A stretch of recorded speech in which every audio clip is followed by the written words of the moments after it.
Je pense que la Constitution actuelle peut être améliorée. Et voilà pourquoi je pensais qu'il faut laisser ce débat se dérouler dans le pays, au niveau des partis politiques, pas seulement, au niveau de la société civile, au niveau du peuple tout entier. Naturellement, puisqu'il s'agit de la Constitution.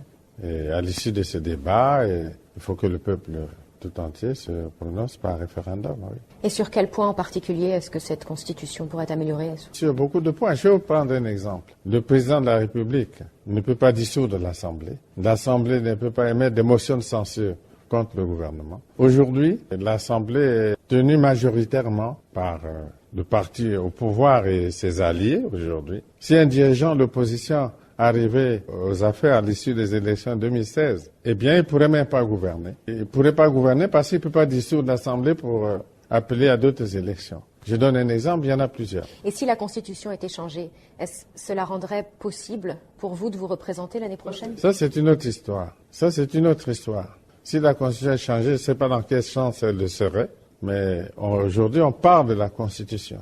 Et la tendance est toujours à vouloir lier le débat constitutionnel à la personne du président.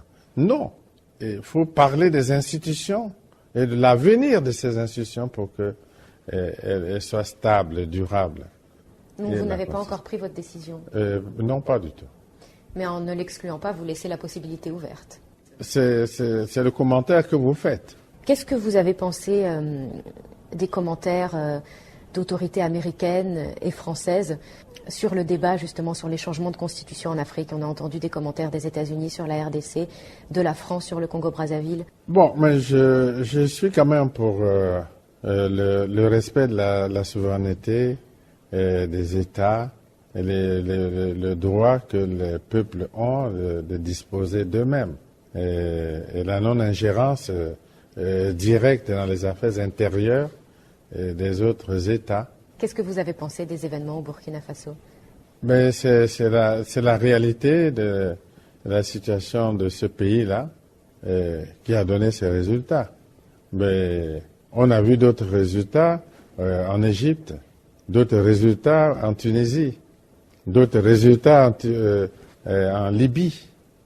Vous voyez que ici et là, les choses n'ont pas toujours été reluisantes. On ne peut pas dire que le désastre en Libye est une bonne chose. Je voudrais parler un peu de vos relations avec la RDC voisine. Il y a eu des dizaines de milliers, peut-être même des centaines de milliers de ressortissants de la RDC qui ont été expulsés du Congo-Brazzaville l'année dernière. Parmi eux, il y avait aussi des femmes et des enfants. Vous avez dit à l'époque où les autorités brazzavilloises ont parlé d'une opération contre la criminalité. Cependant, les méthodes d'expulsion et aussi l'ampleur de ces expulsions ont été critiquées. Votre pays a promis une enquête sur les conditions d'expulsion, sur d'éventuels abus des droits de l'homme. Où en est cette enquête?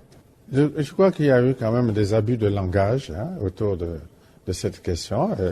Il y a eu au cours de l'opération des agents de la force publique qui ont été sanctionnés ici. Il faut aussi dire que s'il y a des milliers de ressortissants de la RDC parce que dans une situation irrégulière ici ont été renvoyés à RDC, il y a encore de centaines de milliers de ressortissants de la RDC qui sont au Congo. Et la situation est revenue à la normale parce que les autorités des deux pays, moi-même, je me suis rendu à Kinshasa et je me suis entretenu avec le président Kabila et la situation est revenue à la normale.